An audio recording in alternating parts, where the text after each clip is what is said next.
আলহামদুলিল্লাহি রাব্বিল আলামিন ওয়াসসালাতু ওয়াসসালামু আলা রাসূলিহিল আমিন ওয়া আলা আলিহি ওয়া সাহবিহি আজমাইন। মুহাম্মদ আব্দুল্লাহ বিন তাহের নামে এক ভাই কমেন্ট করেছেন, মিলাদ কিয়াম করলে যদি বেদাতি হয় তাহলে আপনার কথা হাজি এমদাদুল্লাহ মুহাজিরে মক্কি রহমতুল্লাহি আলাই বেদাতি। আপনার কথাই হবে, উনি হয়তো ভুল লিখেছেন। তাহলে আপনার কথায় হাজি এমদাদুল্লাহ মুহাজিরে মক্কি রহমতুল্লাহি আলাই বেদাতি। তাহলে একজন বেদাতির কাছে হাকিমুল উম্মত মাওলানা আশরাফ আলী থানভী রহমতুল্লাহি আলাই এবং মুফতি রশিদ আহমদ গাঙ্গুহি রহমতুল্লাহি আলাই কেন বয়াত গ্রহণ করলেন? তাদের থেকে বড় আলেম উলামা দেওবন্দির নেই। আর দাঁড়িয়ে বসে শুয়ে সব অবস্থায় পড়া যদি জায়েজ হয়, তাহলে সুন্নিরা দাঁড়িয়ে পড়লে আপনাদের সমস্যা কোথায়? আল্লাহ তাআলা তো দাঁড়িয়ে পড়তে নিষেধ করেন নাই। তো ওনার এখানে দুইটা প্রশ্ন। একটা হচ্ছে যে হাজি আমদাদুল্লাহ মুহাজিরে মক্কি তিনি মিলাদ কিয়াম করতেন, অতএব তিনি বেদাতি। তাহলে হজরত থানভী এবং হজরত রশিদ আহমদ গাঙ্গুহি কেন তাদের কাছে বায়াত হলেন? তারা তো দেওবন্দের অনেক বড় আলেম। আর দাঁড়িয়ে শুয়ে সব অবস্থায় পড়া যদি জায়েজ হয়, তাহলে সুন্নিরা দাঁড়িয়ে পড়লে আমাদের সমস্যা কোথায়? তো প্রথম কথা হচ্ছে যে ভাই দেখুন, আপনি যেটা বললেন যে হাজি আমদাদুল্লাহ মুহাজিরে মক্কি আমার কথা অনুযায়ী বেদাতি। কেন ভাই? আপনারা ধরুন সরসিনা, ফুলতুলি, ফুরফুরা, জৌনপুরি আরও যারা যারা আছেন, এবং বর্তমানের বাউলেরাও, বর্তমান না হয়তো অতীতকাল থেকেই, আপনারা যেমনিভাবে সম্মিলিতভাবে ইজতিমাইভাবে সবাইকে নিয়ে দাঁড়িয়ে দাঁড়িয়ে কিয়াম করেন, হাজি আমদাদুল্লাহ মুহাজিরে মক্কি কি এভাবে কিয়াম করতেন কি না? প্রথম কথা। দ্বিতীয় কথা হচ্ছে যে ভাই, হাজি আমদাদুল্লাহ মুহাজিরে মক্কি কিয়াম যদি করেও থাকেন, তো উনি যদি মিলাদ কিয়াম করেন কিন্তু আমরা করি না, আপনার পীর করে দেখে আপনিও করেন, আর আমাদের আকাবির করার পরেও আমরা করি না, এটাই হচ্ছে ভাই আপনাদের মধ্যে আর আমাদের মধ্যে পার্থক্য।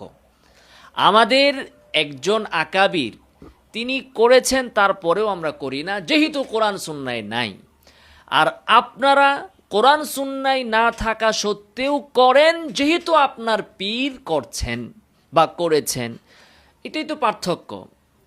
এটাই হচ্ছে বাইনানা ওয়া বাইনাকুম ফারক ওয়াদিহ, স্পষ্ট পার্থক্য। আমরা আমাদের কোনো পীরকে, কোনো মাশাইখকে, কোনো আলেমকে, কোনো উস্তাজকে বলের ঊর্ধ্বে মনে করি না।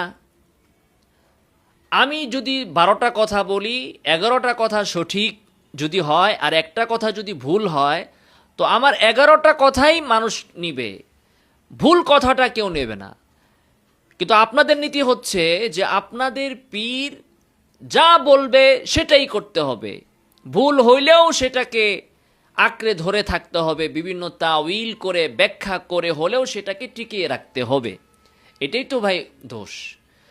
আপনাদের দরবারের পীর সাহেবরা অনেক ভালো কাজ করেছেন, সেগুলো আপনারা করুন, কিন্তু যেটার দলিল নাই সেটা ছেড়ে দেন। পীর সাহেব করেছেন, তিনি যে কোনো কারণে হয়তোবা তার কাছে দলিল সেভাবে পৌঁছে নাই, সেজন্য করেছেন। মানুষ তো ভুলের ঊর্ধ্বে নয়। এখন আপনারা যারা মিলাদ কিয়াম করেন, তাদের কাছে আমার একটাই প্রশ্ন, যদি আপনার পীর মিলাদ কিয়াম না করত, তাহলে আপনারা কি করতেন? করতেন না। এখন আপনি কেন করেন? আপনার পীর করছে। তখন কেন করতেন না? আপনার পীর করে নাই। তাহলে আপনি বলুন, আপনারা রব কাকে বানালেন? আপনারা ইলাহ কাকে বানালেন?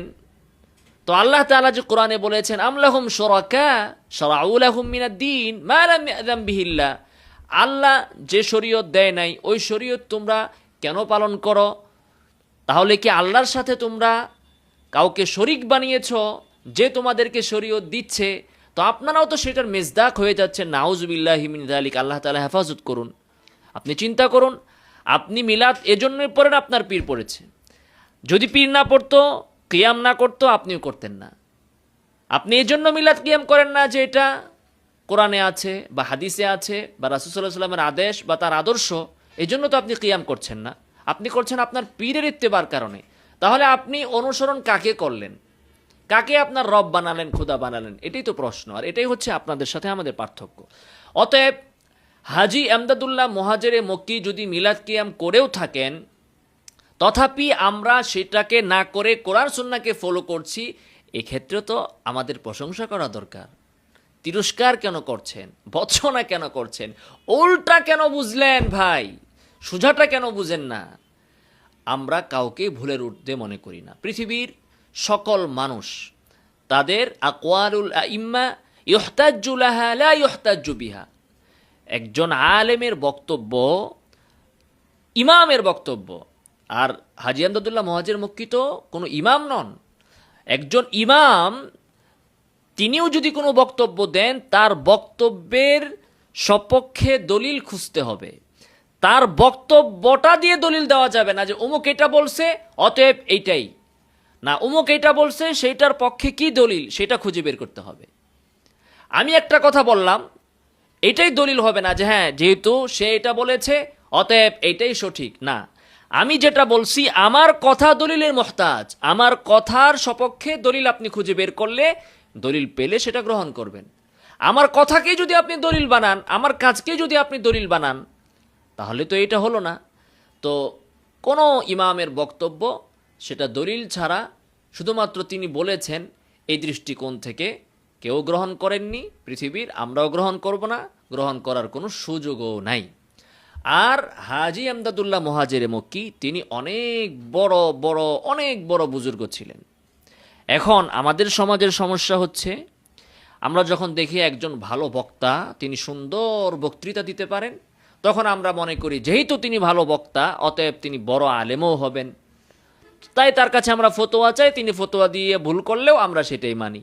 অথচ তার কাছে তো ফতোয়া চাওয়াটাই ভুল। তিনি একজন বড় বক্তা তাই বলে তো বড় আলেম নন। আরেকজন অনেক দিন ধরে তাবলিগ করতেছে, তাবলিগের মুরব্বী হয়ে গেছে, একজন আলেম, তিনি খুব ভালো আলেম নন, কিন্তু তাবলিগ করতে করতে অনেক বড় মুরব্বী হয়ে গেছেন।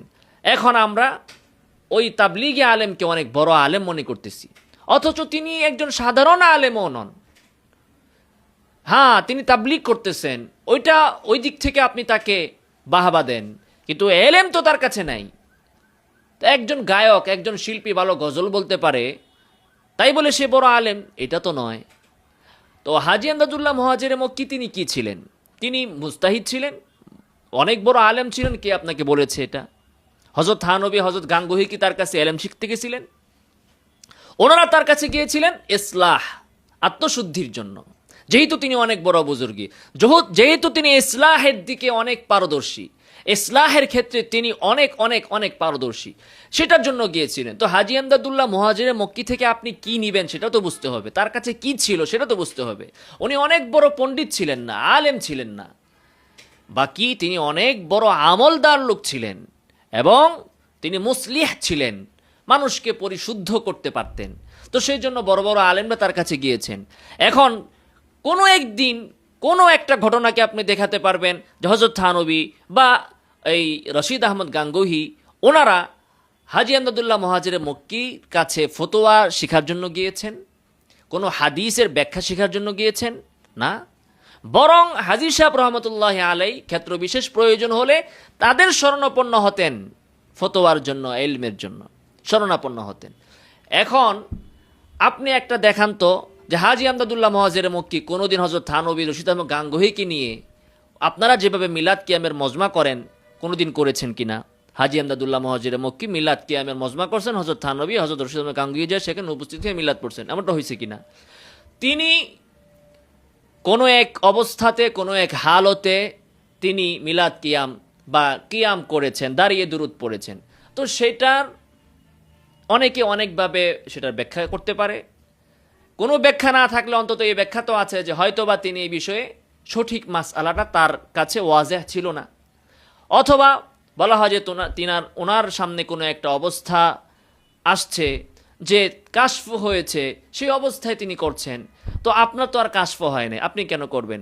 তো যে কারণেই হোক, যেভাবেই তিনি করুক, ওনার মুরিদরা তো সেটা অনুসরণ করে নাই, হযরত থানবী তো সেটার অনুসরণ করে নাই, হযরত থানবী তো কোনোদিন মিলাদ কিয়াম করে নাই। তাহলে হাজী এমদাদুল্লাহ মুহাজিরে মক্কি যাদের ইসলাহ করলেন, যাদেরকে তিনি শিখালেন, তারাই তো তার থেকে মিলাদ কিয়াম শিখে নাই, তো আপনি কেমনে শিখতেছেন?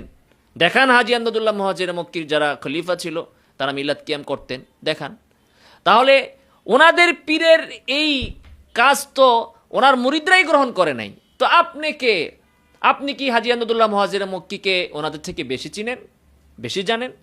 হযরত থানবীর জিন্দেগিতে কোনোদিন মিলাদ কিয়াম করেন নাই, থানবীর খলিফারাও করেন নাই। থানবীর খলিফারা বর্তমানে বাংলাদেশে আছেন, আগেও ছিলেন হাফিজুর রহমতুল্লাহ আলাই, সরাসরি থানবীর খলিফা। আর থানবীর খলিফা আবরুল হক সাহেবের খলিফা যাত্রাবাড়ির শেখ মাহমুদুল হাসান হাফিজাহুল্লাহ, তিনি আছেন, মিলাদ কিয়াম করেন। তো যদি হাজী আমদাদুল্লাহ মুহাজির মক্কির শিক্ষা হইতো মিলাদ কিয়াম, তাহলে এটা থানবী করতেন, থানবী থেকে আবরুল হক সাহেব করতেন, ওনাদের থেকে যাত্রাবাড়ির শেখ করতেন। আল্লাহ তাআলা সবাই উচ্চ মাকাম দান করুন। তো ওনারা তো কেউ করেন নাই, তাহলে হাজী আমদাদুল্লাহ মুহাজির মক্কিকে আপনি কেমনে চিনতেছেন?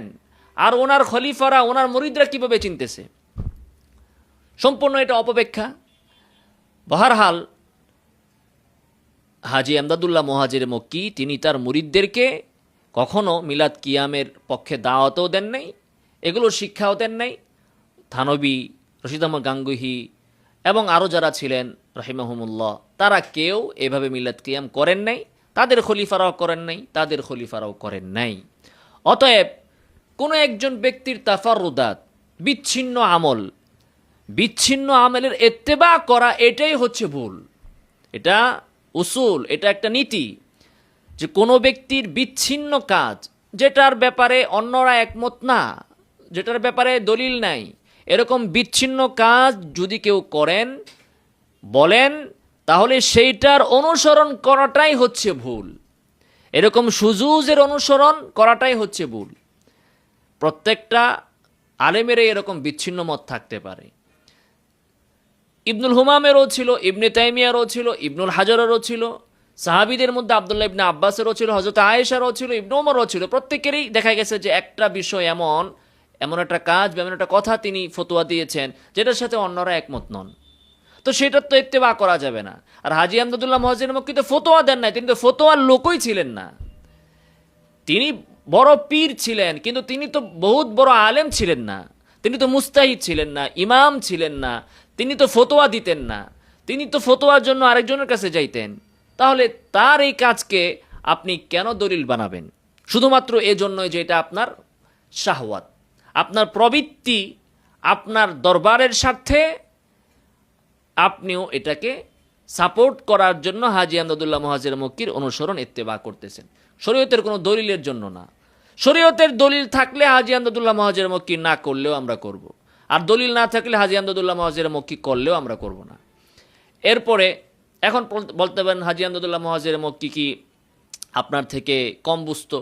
ভাই, আমার থেকে বোঝা কম বা বেশি না, দলিল দেখেন। ওনার এই কাজ দলিলের সাথে মিলে না দেখেই তো থানবী, রশিদ আহমদ গাঙ্গুহি আরও অন্যান্যরা রাহিমাহুমুল্লাহ তারা কেউ করেন নাই। আমার এলেম বেশি না কম ওনার তুলনায়, এটা প্রশ্নটাই অবান্তর।